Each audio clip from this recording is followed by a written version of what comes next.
The high-level stakeholders consultation process on the establishment of the Technical, Vocational Education and Training Council is in the final stages of formulating a path towards fulfilling its strategic plan by 2021.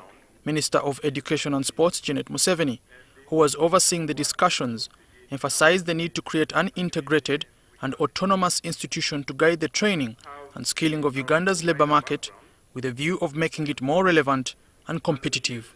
It is therefore important that employers, both public and private, determine the kind of skills required in their respective sectors and work together with government to build a competent workforce for the world of work out there.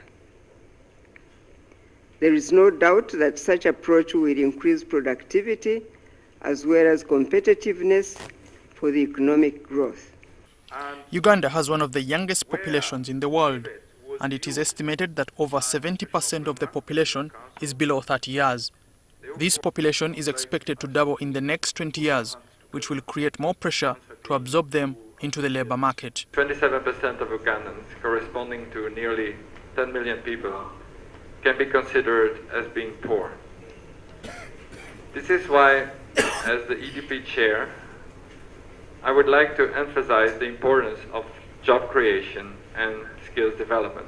I would say we are more than 10 years late. We talk about BITVET, the act was in 2008. That act already even talks about having a training levy, but it has never been done.